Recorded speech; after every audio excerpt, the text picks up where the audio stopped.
India और Russia की दोस्ती दशकों से चली आ रही है, आपसी सम्मान और एक शेयर्ड विजन से भरी हुई। ये बॉन्ड कोल्ड वॉर के टाइम बना था और समय के साथ अडेप्ट होते हुए भी अपनी कोर प्रिंसिपल्स को बनाए रखा है।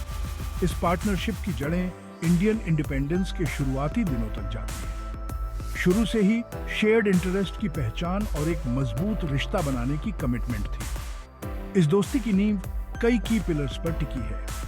दोनों देश मल्टीलेटरलिज्म के लिए कमिटेड हैं और इंटरनेशनल लॉ के महत्व में विश्वास रखते हैं।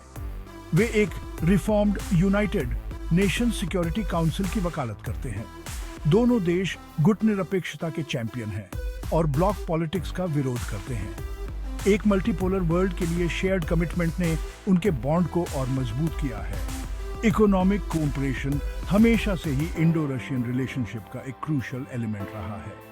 सोवियत असिस्टेंस से लेकर कंटेम्पररी कोलैबोरेशन तक इकोनॉमिक टाइज ने पार्टनरशिप के बेडरॉक का काम किया है। दोनों देशों के बीच ट्रेड बढ़ता ही जा रहा है। यह इकोनॉमिक इंटरडिपेंडेंस पूरे रिलेशनशिप को मजबूत करता है। इंडिया और रशिया के बीच people to people connection bilateral relationship में एक यूनिक डायमेंशन जोड़ते हैं।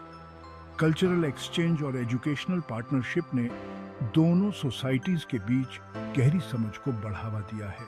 कई जनरेशन्स के इंडियंस ने रशियन यूनिवर्सिटीज में पढ़ाई की है। ये कल्चरल टाइज दोस्ती की एंड्यूरिंग स्ट्रेंथ में कंट्रीब्यूट करते हैं।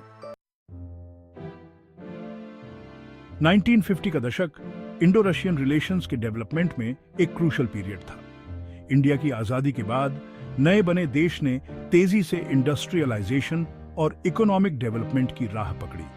सोवियत यूनियन इस प्रयास में एक की पार्टनर बनकर उभरा, जिसने हैवी इंडस्ट्रीज, स्टील प्लांट्स और पावर प्रोजेक्ट्स बनाने में क्रूशियल असिस्टेंस दी। इस सपोर्ट ने इंडिया के इकोनॉमिक ग्रोथ की नींव रखने में वाइटल रोल निभाया। Bhilai steel plant Indo Soviet cooperation का एक सिंबल, कोलैबोरेशन के इस एरे का प्रमाण है। इकोनॉमिक असिस्टेंस के अलावा 1950 के दशक में दोनों देशों के बीच पॉलिटिकल टाइज भी मजबूत हुए।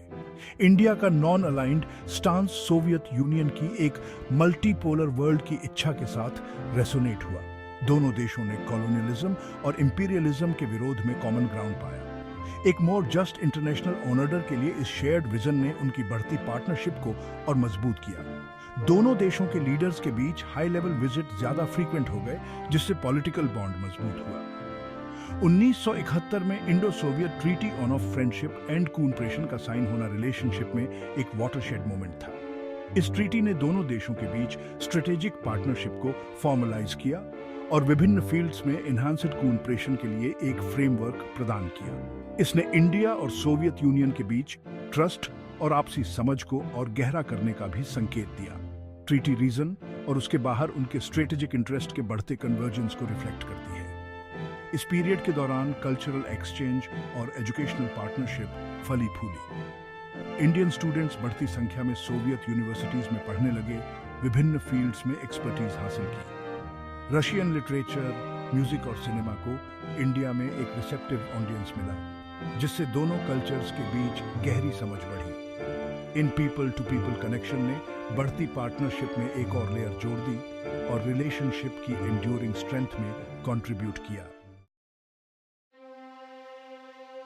1971 का Indo Pakistan war Indo Russian relations में एक पिवटल मोमेंट है, जो स्ट्रेटेजिक पार्टनरशिप की स्ट्रेंथ और विश्वसनीयता को दर्शाता है। इस क्रिटिकल पीरियड के दौरान सोवियत यूनियन ने इंडिया को डिप्लोमेटिकली और मिलिटरीली दोनों तरह से अनवेवरिंग सपोर्ट दिया। इस सपोर्ट ने युद्ध के आउटकम में एक डिसाइसिव रोल निभाया और दोनों देशों के बीच के बॉन्ड को मजबूत किया। यूनाइटेड नेशंस सिक्योरिटी काउंसिल में सोवियत यूनियन के वीटो ने इंटरनेशनल इंटरवेंशन को रोका, जो इंडिया के एफर्ट्स को बाधित कर सकता था। युद्ध के दौरान बंगाल की खाड़ी में सोवियत यूनियन की नेवल प्रेजेंस ने दूसरे पावर्स के किसी भी पोटेंशियल इंटरवेंशन के खिलाफ एक डेटरेंट का काम किया। मिलिट्री सपोर्ट के इस प्रदर्शन ने इंडिया के साथ एकजुटता का स्पष्ट संदेश दिया और स्ट्रेटेजिक पार्टनरशिप की गहराई को रेखांकित किया। क्राइसिस के टाइम इंडिया के साथ खड़े रहने की सोवियत यूनियन की इच्छा ने दोनों देशों के बीच ट्रस्ट को मजबूत किया। इमीडिएट मिलिट्री और डिप्लोमेटिक सपोर्ट के अलावा 1971 के युद्ध का इंडो रशियन रिलेशंस के लॉन्ग टर्म ट्रेजेक्टरी पर गहरा प्रभाव पड़ा। इसने दोनों देशों के लिए पार्टनरशिप के स्ट्रेटेजिक महत्व को रीइंफोर्स किया और बाद के दशकों में डीपर कोऑपरेशन के लिए ग्राउंडवर्क तैयार किया। एक कॉम्प्लेक्स जियोपॉलिटिकल क्राइसिस से निपटने के शेयर्ड एक्सपीरियंस ने इंडिया और सोवियत यूनियन के बीच के बॉन्ड को और मजबूत किया। 1971 के युद्ध ने रीजन में इंडो सोवियत इंटरेस्ट के कन्वर्जेंस को भी हाईलाइट किया। दोनों देशों ने साउथ एशिया में स्थिरता और शांति के लिए कमिटमेंट शेयर की और एक्सटर्नल इंटरफेरेंस को रोकने के महत्व को पहचाना। इस शेयर्ड अंडरस्टैंडिंग ने बाद के वर्षों में रीजनल सिक्योरिटी इश्यूज पर कंटिन्यूड कोलैबोरेशन का आधार बनाया।